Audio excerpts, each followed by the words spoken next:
കത്തായിട്ട് തന്നെ കൊടുത്തിട്ടുണ്ട്. കത്തിന് കോപ്പിയാണ്. സുപ്രീം കോടതിയിലേക്ക് പല അഭിപ്രായങ്ങളുണ്ട്. തീർച്ചയായിട്ടും ഹൈക്കോടതിയുടെ കമന്റ് നിങ്ങളെല്ലാം വായിച്ചിട്ടുണ്ട്, എല്ലാ പത്രങ്ങളിലൊക്കെ വന്നിട്ടുണ്ട്. അതിനെ സംബന്ധിച്ച് ആ കമന്റുകളെ സംബന്ധിച്ച് സെറ്റിസ്ഫൈഡ് ചെയ്യപ്പെടേണ്ടതായിട്ടുള്ള കമന്റുകളുണ്ട്. അതിപ്പോൾ അതും എന്ത് വേണമെന്നുള്ളത് പാർട്ടിയായിട്ട് ആലോചിച്ച് തീരുമാനിക്കാനാണ് ഉദ്ദേശിക്കുന്നത്. അപ്പോൾ PC ജോർജ് പറഞ്ഞ വാക്കുകൾക്കപ്പുറത്ത് അദ്ദേഹം പറഞ്ഞ വാക്കുകളിൽ ആരെങ്കിലും വേദനിപ്പിക്കുന്നുണ്ടെങ്കിൽ പിറ്റേ ദിവസം അദ്ദേഹം അതിന് കൃത്യമായ ക്ഷമാപണം, പ്രത്യേകിച്ച് അദ്ദേഹത്തിൻ്റെ വാക്കുകൾ പ്രത്യേകിച്ച് എടുത്തു പറയണം. ഈ രാജ്യത്തെ സ്നേഹിക്കുന്ന ഇസ്ലാം സഹോദരങ്ങൾക്ക് ആർക്കെങ്കിലും അതുവഴി ബുദ്ധിമുട്ടുണ്ടായിട്ടുണ്ടെങ്കിൽ നിരുപാധികം ഞാൻ ആ പ്രസ്താവന പിൻവലിക്കുകയും ക്ഷമാപണം നടത്തുകയും ചെയ്യുന്നു എന്നുള്ള പ്രസ്താവന നടത്തിയിട്ടുണ്ട്. പക്ഷേ ഇവിടെ അതല്ല. ഇവിടെ ആ വിഷയം കത്തിച്ച് നിർത്തണം. സ്വാഭാവികമായിട്ടും PC ജോർജിൻ്റെ അറസ്റ്റിലൂടെ ഇവിടെ മതസൗഹാർദ്ദം ഉണ്ടാകുകയാണ് ചെയ്യുന്നത്. അപ്പോൾ അവർക്കത് ലൈവായിട്ട് നിർത്തണം. ഇപ്പോൾ മനസ്സിലാക്കേണ്ട എല്ലാ കാലത്തും ഈരാറ്റുപേട്ടയെ ഏറെ സ്നേഹിച്ചിട്ടൊരു മനുഷ്യനാണ്. ഇപ്പോൾ ഈ നോട്ടീസ് തന്ന ഈരാറ്റുപേട്ട CI, അത് Erattupetta CI office PC George ഉണ്ടാക്കിയതാണ്. PC ജോർജ് ഹാജരാകേണ്ട ഈരാറ്റുപേട്ട മജിസ്ട്രേറ്റ് കോടതി PC ജോർജ് ഉണ്ടാക്കിയതാണ്. ഈരാറ്റുപേട്ടയിൽ ഇന്ന് കാണുന്നതെല്ലാം PC ജോർജ് ഉണ്ടാക്കിയതാണ്. എന്തിനാ ഈരാറ്റുപേട്ട മുനിസിപ്പൽ കമ്മിറ്റിയാണ് കേസ് കൊടുത്തേക്കുന്നത് അല്ലേ? അപ്പോൾ ഈരാറ്റുപേട്ട മുനിസിപ്പാലിറ്റി ലീഗിൻ്റെ എതിർപ്പിനെ അവഗണിച്ച് PC ജോർജ് UDFിലുള്ള സമയത്ത് ലീഗിൻ്റെ എതിർപ്പിനെ അവഗണിച്ച് PC ജോർജ് ഉണ്ടാക്കിയതാണ്. അപ്പോൾ അദ്ദേഹം ഒത്തിരി സ്നേഹിച്ചൊരു സമൂഹം വഴിതെറ്റി പോകുന്നൊരു സാഹചര്യം ഉണ്ടായപ്പോൾ ഇപ്പോൾ ഈരാറ്റുപേട്ടയെ സംബന്ധിച്ച് ഈരാറ്റുപേട്ടയിലുള്ള എല്ലാവരും തീവ്രവാദികളെന്ന് ഒരിക്കലും PC ജോർജ് പറഞ്ഞിട്ടില്ല.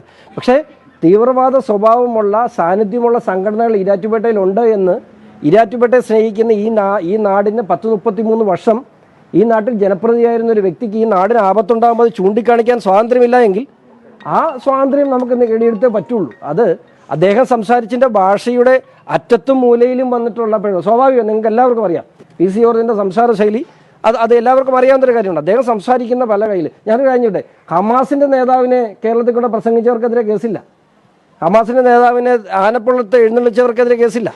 എന്താണ് PC ജോർജ് എന്താണ് ഭരണകൂടം ഇതുകൊണ്ട് ഉദ്ദേശിക്കുന്നത്? ഇതുകൊണ്ട് എന്താണ് വ്യത്യാസം വരാൻ പോകുന്നത്? ഒരു കാര്യം തീർത്തു പറയാം. ഇപ്പോൾ അദ്ദേഹം പറഞ്ഞ വാക്കുകളിൽ മതസ്പർദ്ധ വന്നിട്ടുണ്ടോ? അതിൻ്റെ പേരിൽ എവിടെയെങ്കിലും ഈ നിമിഷം വരെ എവിടെയെങ്കിലും അത് മതസ്പർദ്ധ ഉണ്ടായതായിട്ട് നിങ്ങൾക്ക് ആർക്കെങ്കിലും കഴിയും? ഒരിടത്തും ഉണ്ടായിട്ടില്ല. അദ്ദേഹത്തിൻ്റെ സംസാരങ്ങളും പ്രവർത്തികളും ഏറെക്കുറെ കേരള ജനതയ്ക്കുള്ള നല്ല ബോധ്യമുണ്ട്. പക്ഷെ അദ്ദേഹം പറഞ്ഞതിൻ്റെ കണ്ടന്റ് എന്താണ്? ഇവിടെയുള്ള തീവ്രവാദ സംഘടനകൾക്കെതിരെ അദ്ദേഹത്തിൻ്റെ പോരാട്ടം ഇന്നും തുടങ്ങിയതല്ല. അദ്ദേഹത്തിൻ്റെ പരാജയം പോലും കഴിഞ്ഞ ദിവസം പറഞ്ഞത് എന്താ? പാലക്കാട് ഇത് സംഭവിച്ചു, ഇതിനു മുമ്പ് ഇത് സംഭവിച്ചു പൂഞ്ഞാറിലാണ്, ഇനി സംഭവിക്കാൻ പോകുന്നത് തൊടുപുഴയിലാണ്. അപ്പോൾ വർഗീയ ധ്രുവീകരണം നടത്തി ജനാധിപത്യത്തെ അട്ടിമറിക്കുന്ന രാഷ്ട്രീയ സ്വഭാവമുള്ള ജനാധിപത്യത്തെ അട്ടിമറിക്കുന്ന ഇത്തരം തീവ്രവാദ സംഘടനകൾക്കെതിരെ രാജ്യവിരുദ്ധ ശക്തികൾക്കെതിരെയുള്ള പോരാട്ടം PC ജോർജ് തുടരുക തന്നെ ചെയ്യും. അതിനകത്ത് അദ്ദേഹം ഉപേക്ഷിച്ച ഭാഷ തെറ്റായി പോയെങ്കിൽ തീർച്ചയായിട്ടും അതിന് അദ്ദേഹം ക്ഷമാപണം നടത്തിയിട്ടുണ്ട്. പിന്നെ നിയമത്തെ നിയമപരമായി നേരിടും. പിന്നെ കോടതിയുടെ കമന്റുകളെ സംബന്ധിച്ച് അത്തരം കാര്യങ്ങളെ സംബന്ധിച്ച് എന്ത് ചെയ്യണമെന്നുള്ളത് പാർട്ടിയായിട്ട് ആലോചിച്ച് പിന്നീട് തീരുമാനിക്കും.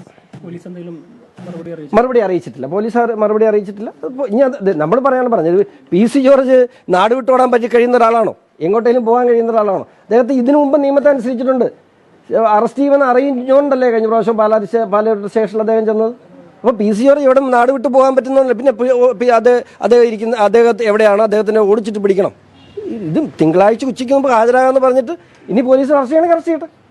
പലതവണ കോടതി പറഞ്ഞ ഒരു കാര്യം വീണ്ടും ആവർത്തിച്ചു എന്നൊരു കാര്യം കൂടി. തീവ്രവാദ സംഘടന എന്നുള്ളത് തീവ്രവാദ സംഘടന എന്നല്ലാത്ത KCYM എന്ന് പറഞ്ഞാൽ പറ്റുമോ? ഇല്ലല്ലോ. തീവ്രവാദ സംഘടനയെ കുറിച്ച് ഒരേ പ്രാവശ്യം അല്ല, ഇനി 5 പ്രാവശ്യം പറയേണ്ടി വരും.